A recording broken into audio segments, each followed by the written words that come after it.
Bonjour tout le monde, aujourd'hui dans cette capsule d'actualité, je vais vous parler de la Chine qui supprime l'obligation de visa pour les Canadiens et les Britanniques. Premièrement, commençons par le thème, donc j'ai choisi tensions et conflits et aussi la population parce que, en effet, cette décision est très importante et marquante pour permettre aux pays occidentaux comme le Canada d'améliorer leurs relations politiques et commerciales avec la Chine, suite aux nombreuses années de tensions entre celle-ci et les États-Unis pour repartir du bon pied.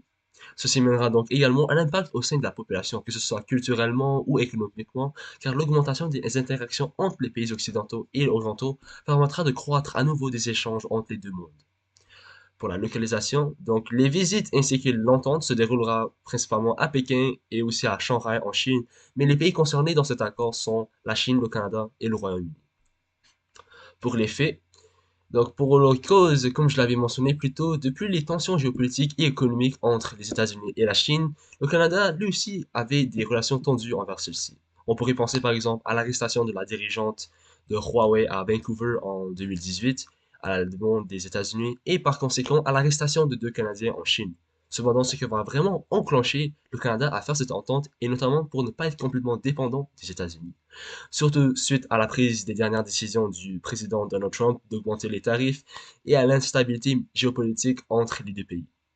La Chine étant une puissance mondiale aussi influente que celle-ci permettra au Canada de diversifier ses relations économiques encore plus. Le Premier ministre Mark Carney viendra donc visiter Xi Jinping du 14 au 16 janvier de cette année et le Premier ministre du Royaume-Uni, Keir Starmer, viendra lui aussi visiter la Chine pour renforcer ses relations diplomatiques du 28 au 31 janvier. Par conséquent, ceci engendrera donc, comme nous l'avons vu précédemment, une chute des droits de douane de la part du Canada sur les véhicules électriques chinois de 100 à 6,1%, ainsi que la diminution des tarifs sur plusieurs produits canadiens comme le canola d'environ 76-100% à 15% en Chine. Cependant, le 15 février 2026, des autorités chinoises annonceront donc également l'abolition du visa pour les Canadiens et les Britanniques pour voyager jusqu'à 30 jours en Chine, que ce soit pour des raisons familiales, des affaires ou tout simplement le tourisme. Cette mesure sera en vigueur du 17 février jusqu'au 31 décembre 2026, donc la fin de cette année. Finalement, mon opinion, donc je trouve que c'est une décision très stratégique qui impactera positivement autant le Canada que la Chine, parce que l'abolition des visas pour le Canada et le Royaume-Uni favorisera les échanges humains, le tourisme et les opportunités économiques pour tous les pays concernés.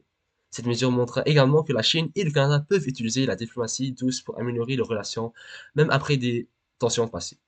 Cependant, je trouve que son impact dépendra finalement de l'efficacité de la mise en œuvre des accords et des relations politiques futures. Merci de m'avoir écouté et voici ma médiagraphie.